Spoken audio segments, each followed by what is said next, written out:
Well, good morning. It is morning of the third day, Tuesday. Pretty sure that's right. So it turns out we did have company at the shelter last night. Two mature women, we'll describe them as, who it turned out were thru hikers. At least one of them out for her second thru hike. It was kind of amusing. One of them was swearing profusely at the trail and everyone who had anything to do with creating or designing the trail coming to off North Carter, which was a wicked descent. And I assume she was some inexperienced hiker who was in over her head, but in fact she's hiked that section of the trail before and had to know it was there, so she just didn't appreciate it. So it's about 8:30 now. We were slow getting camp packed up, and we got up a little later, but it's pretty cold and my fingers are once again not as numb as before, but they're not all that limber. And we're taking our time. We have a short day today, and it looks like another beautiful day. The temperature this morning was about 43 degrees, which is as cold as I hope to see it. I was okay, again wearing a little extra fleece.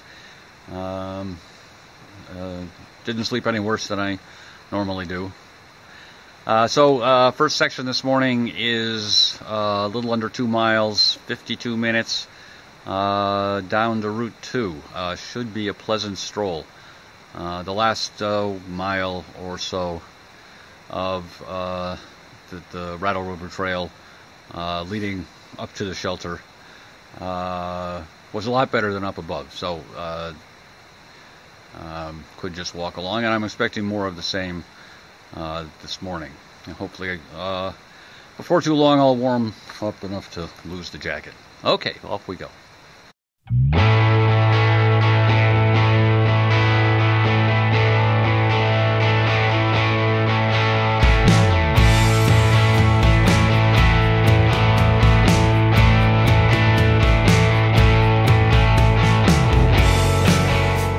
It's about 9:15, and we've reached the end of the Rattle River Trail here on Route 2. And we have a short road walk ahead of us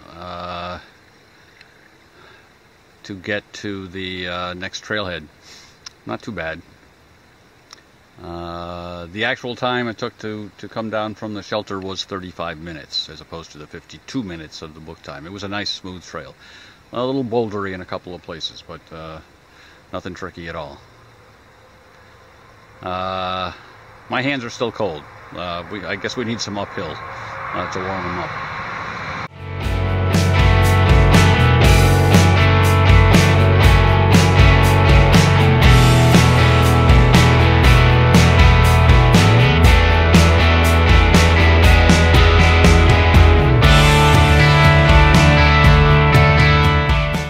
So after that short road walk, we arrived at the Centennial Trailhead at about 9:40.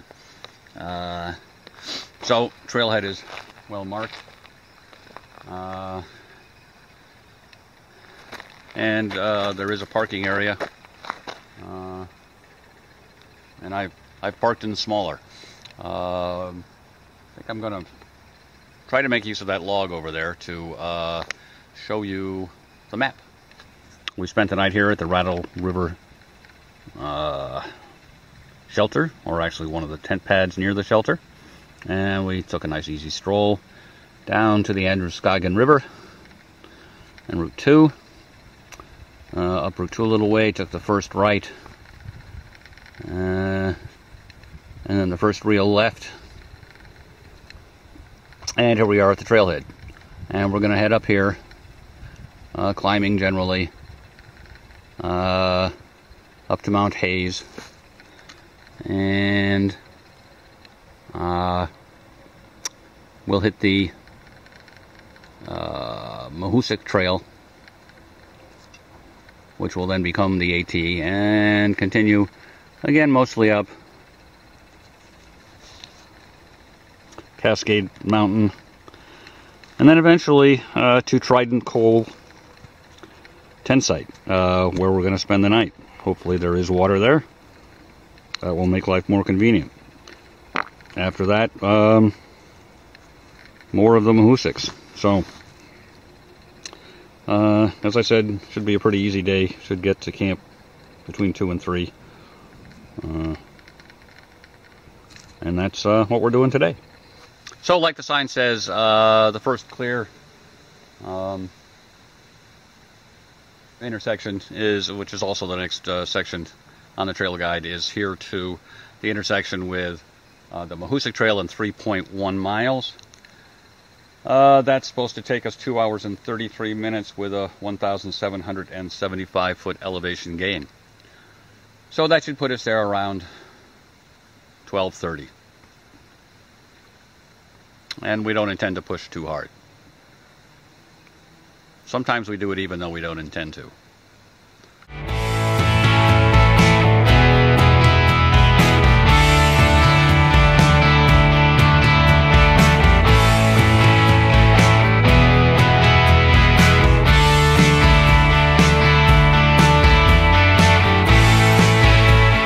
It's about 12:15, and we have reached the junction with the Mahusik Trail. The Mahusik Trail goes to the real summit of Mount Hayes. We're on a not real summit, and 3.3 miles to Gorham.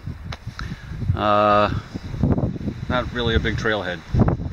In the other direction, it becomes the AT, and it's 3 miles to Trident Col Campsite, which the guide says should take us about 2 hours. So it is going to be an early day, it looks like, and a beautiful one at that. The ascent was not too bad. It was steeper at the bottom, then mostly gradual. The views are strictly limited up here. It's said that if you go further down in that direction, you'll get some views. But there'll be no shortage of views on this trip.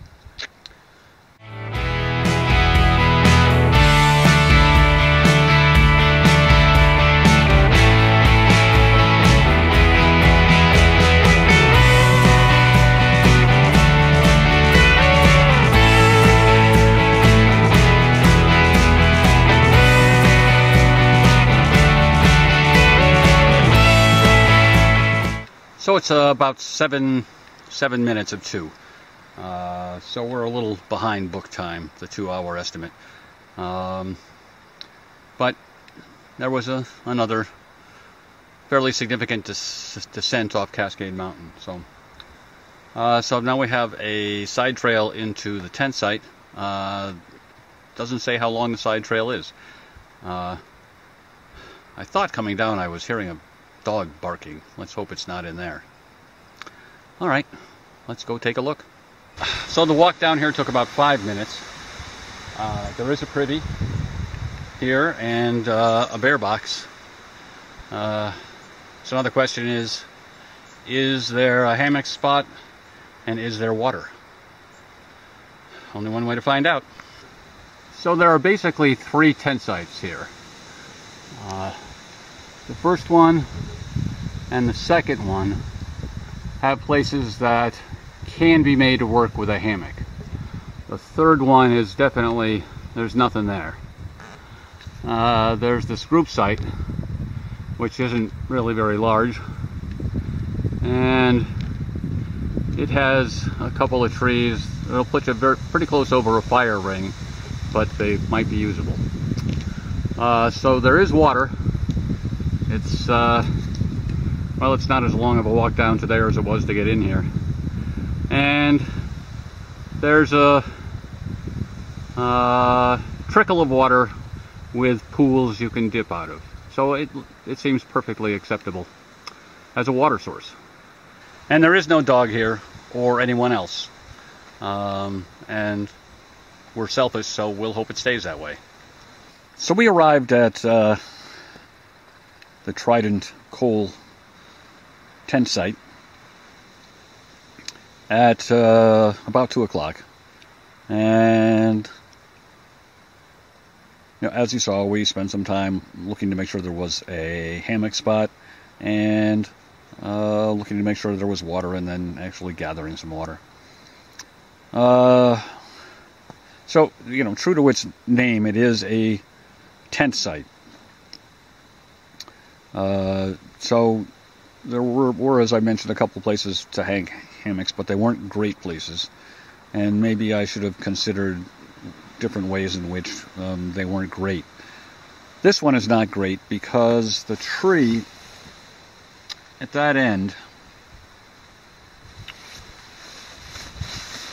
is on the small side. So I discovered that my weight in the hammock will pull that tree to the point where the tarp gets kind of loose. Not good, especially since it's kind of windy. So, well, there's only so much we can do, and we're not going to pack everything up and move it again. So what I did to try to mitigate it is I loaded up the hammock with all of my gear, try to put as much weight in it as possible, to try to pull the tree in. And then I cranked the tarp as tight as I could get at the ridgeline on the tarp. And that seems to have not corrected, but improved the situation. So hopefully this won't turn out to be a disaster. So I also changed clothes, trying to keep myself warm. I am currently boiling water for some tea. Not much to talk about in terms of gear. The gear is about the same. There has been one equipment failure. This is my Ultrapod, and as you can see, the camera mount attachment part is gone. It somehow got lost. Way back on the Mohawk trip, I explained that I keep this permanently, well, not permanently, but attached to the sub grip on one of my hiking poles, and that's where it was. And a couple hours into the trip, I glanced at it and saw that it was incomplete. The lesson I take away from this is I need to make sure that it's secure. Not that that's a bad place to store the Ultrapod. I use this when making the clips of the trip driving up to the trailhead in tripod mode, just balanced on a flat place on the dashboard of my car. And I clearly remember when I was disattaching it from the camera in the parking lot, I kind of unscrewed the wrong thing and never corrected that. So it's operator error on my fault, on my end. So anyway, there won't be the type of shots I do with the Ultrapod. Not that I ever do a lot of them on this trip, because, well, it won't work. Alright, I'm going to go pull out the map and trail information, and we can talk a little bit about, well, trail information. Okay, it would be better if I gave you this information always on the day of the hike. But I often forget, so, and I'm not sure if I forgot for all of these days or not, but I'll go over the information again. So on the first day, where we started a little late, we hiked 5.84 miles with a book time of 4.5 hours, basically. And that does not include the extra quarter mile or so down the Wildcat River Trail to that stealth camping site down there.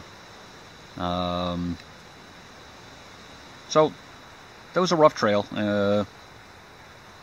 but we got in at a reasonable hour, right? Didn't we? Okay. Yesterday, I'm sure I didn't give you this information, we hiked 13.3 miles. That's not including the side trip down to Imp Shelter to get water.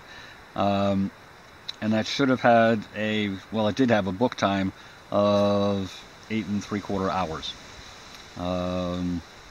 That down to the Rattle River Shelter.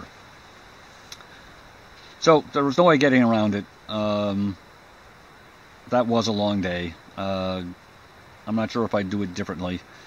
It was either go all that way or stop short at Imp at only 7 miles. So, well, you have to make choices. So today, obviously a short day, we hiked 8 3/4 miles. You know, decent. Should have had and did have an actual hiking time of around 6 hours. Actually a little less, because we didn't actually hit the trail this morning until close to 8:30. So we beat that. So tomorrow we have 10.66 miles, 7 hours of hiking, and the last day 9.4 miles for 6 3/4 hours. So, you know, these days are divided up pretty evenly, today being the shortest by far in terms of time. So camping tomorrow will be at Trident Col Campsite, we hope. Another campsite, hopefully as little used as this one. And then the final night at Speck Pond Campsite. Well, I know there's a shelter at Speck Pond. I think I know there's a shelter at Speck Pond. Anyway, that's just more about the trail information.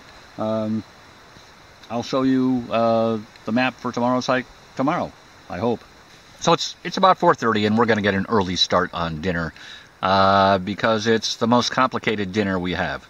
It's Packit Gormet market pasta puttanesca with rich marinara sauce. Now, I'm pretty sure other people have made YouTube videos highlighting this meal, but I don't recall anybody mentioning that this is not a boil and eat meal.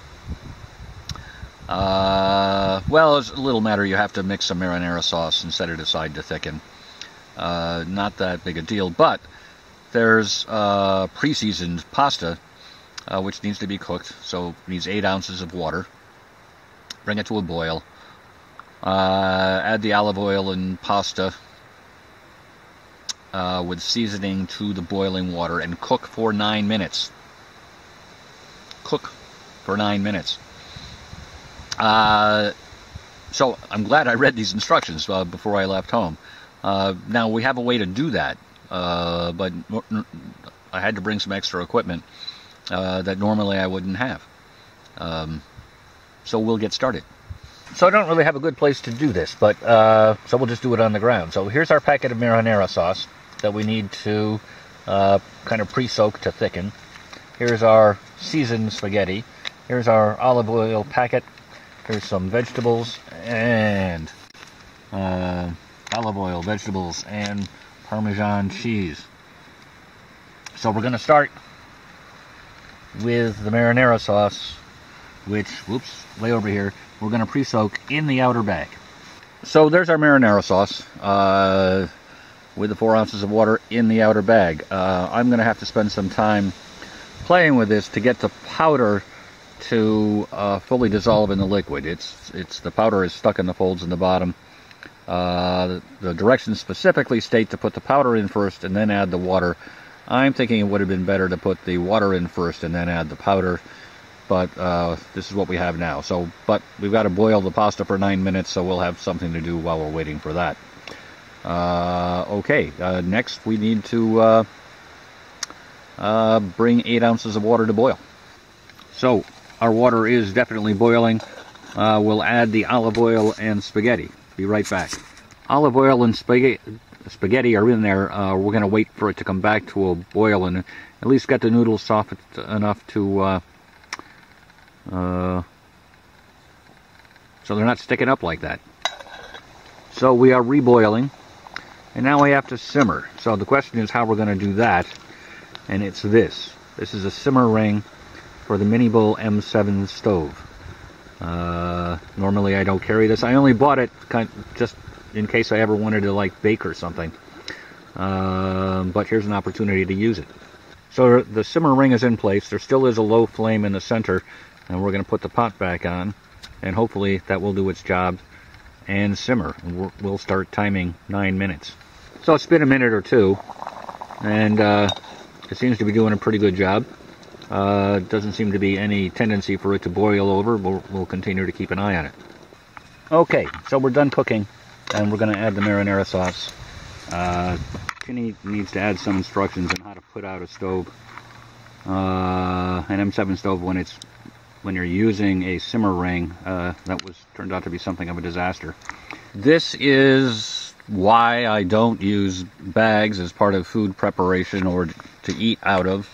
I don't know how I'm going to get all this crap out of here, but I can't leave the pot open forever working at this, because everything will cool off. So we'll put this aside for now, and we need to stir that up and then add the vegetable packets. So it's been sitting in the cozy here for 5 minutes. That's interesting.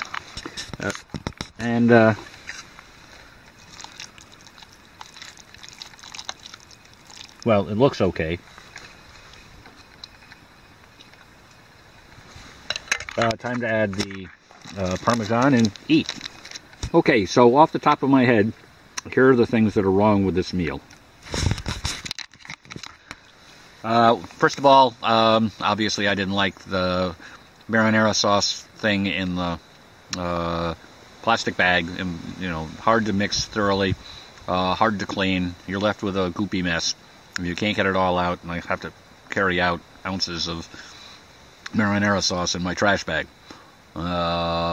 Second of all, so you've got you heat up 8 ounces of water with the spaghetti. That's not a huge volume of hot water. You've got the marinara sauce soaking in cold water. Now that's stream cold, whatever that is. It's pretty cold. You mix all that in with whatever little bit of water is left in the spaghetti, and the temperature of the whole thing plummets. So it's still warm, but it's not hot. And since it's not hot, it doesn't do a good job of rehydrating the vegetables. There's not a lot of vegetables. It's not a big deal, but so those are my only complaints. The taste seems pretty good. I doubt I'll be doing this again. Okay, so it is about 5 minutes of 6, and I am snuggled into my hammock for the night, or so I certainly hope. And I will be once again reading my Kindle. I have a couple of books in there if I get bored. Oh, so last I checked, the temperature was high 50s. It might have fallen a degree or two since then. Kim has sent me a message saying that it should not be as cold tonight as it was the last couple nights, which would be nice. Well, I think that's it until tomorrow. Good night.